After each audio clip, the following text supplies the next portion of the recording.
राधे राधे, हरे कृष्णा। शरद पूर्णिमा को कोजागरी पूर्णिमा या रास पूर्णिमा भी कहा जाता है, जो अश्विनी मास की पूर्णिमा को मनाई जाती है।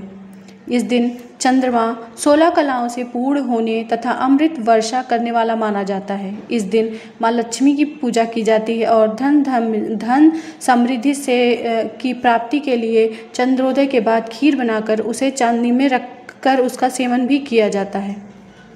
आइए जानते हैं 2025 में शरद पूर्णिमा कब है। शरद पूर्णिमा 2025 में 6 अक्टूबर सोमवार को मनाई जाएगी। इस दिन अश्विनी पूर्णिमा तिथि की शुरुआत होगी और इसका समापन अगले दिन 7 अक्टूबर को होगा। शरद पूर्णिमा का समय 6 अक्टूबर दोपहर 12:23 से प्रारंभ होगी और पूर्णिमा तिथि का समापन 7 अक्टूबर सुबह 9:26 तक पूर्णिमा रहेगी। इसलिए हम ये शरद पूर्णिमा का पर्व जो है वो 6 अक्टूबर सोमवार को मनाएंगे। शरद पूर्णिमा का महत्व। धार्मिक मान्यताओं के अनुसार शरद पूर्णिमा की रात को चंद्रमा अपनी सभी कलाओं से युक्त होकर अपनी शीतलता से पृथ्वी पर अमृत की वर्षा करता है। इस व्रत को करने से चंद्रमा की स्थिति मजबूत होती है, जिससे कार्यों में सफलता मिलती है। इस रात को धन धान्य प्रेम और मन की शांति का वरदान प्राप्त होता है। इस रात को माँ लक्ष्मी पृथ्वी पर विचरण करती हैं और भगवान श्री कृष्ण गोपियों के साथ रासलीला भी करते हैं। शरद पूर्णिमा का महत्व। शरद पूर्णिमा की रात धार्मिक मान्यताओं के अनुसार शरद पूर्णिमा के दिन चंद्रमा 16 कलाओं से पूर्ण होता है और अपनी किरणों से अमृत की वर्षा करता है। आरोग्य और समृद्धि। इस दिन माँ लक्ष्मी की पूजा करने से सुख समृद्धि धन धान की प्राप्ति होती है। फसल उत्सव। इसे फसल उत्सव के रूप में भी मनाया जाता है, क्योंकि यह पतझड़ के मौसम में आता है जब खेत पकी फसलों से लदे होते हैं। रामायण और वाल्मीकि जयंती। कुछ स्थानों पर इस दिन को रामायण वाल्मीकि जयंती के रूप में भी मनाया जाता है। कहा जाता है कि रामायण की रचना करने वाले वाल्मीकि की जयंती मनाई जाती है, जो धार्मिक और साहित्यिक शिक्षाओं पर चिंतन का अवसर देती है। पूजा और प्रथाएं। हम कैसे पूजा करेंगे। चंद्रमा की पूजा। शाम को चंद्रोदय होने पर चंद्रमा को अर्घ्य दिया जाता है।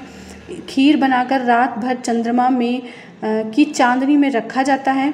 मान्यता है कि चंद्रमा की अमृत वर्षा से यह खीर अमृत के समान हो जाती है और इसके सेवन से स्वास्थ्य को बहुत ही ज़्यादा फायदा मिलता है।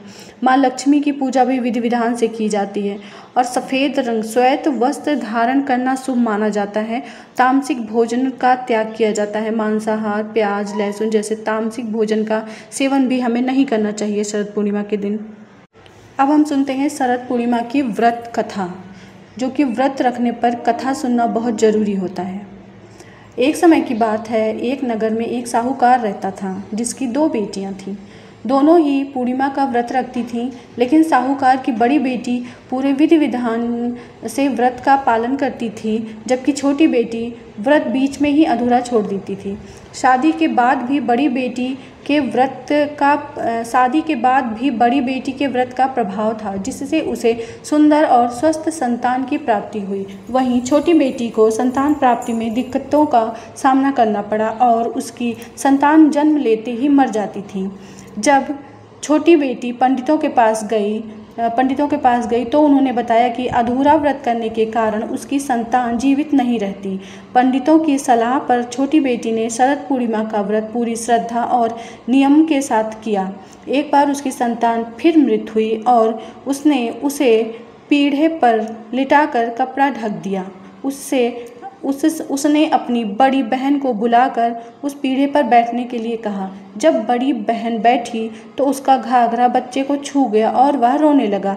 इस घटना के बाद छोटी बहन को बड़ी बहन के पुण्य प्रताप से मिली संतान के जीवित होने का एहसास हुआ और उसने भी श्रद्धापूर्वक शरद पूर्णिमा का व्रत करना शुरू कर दिया। शरद पूर्णिमा के दिन भगवान कृष्ण और राधा की भी पूजा की जाती है। उनके रास लीला की फ़ोटो सामने रखकर हम उसकी पूजा भी कर सकते हैं।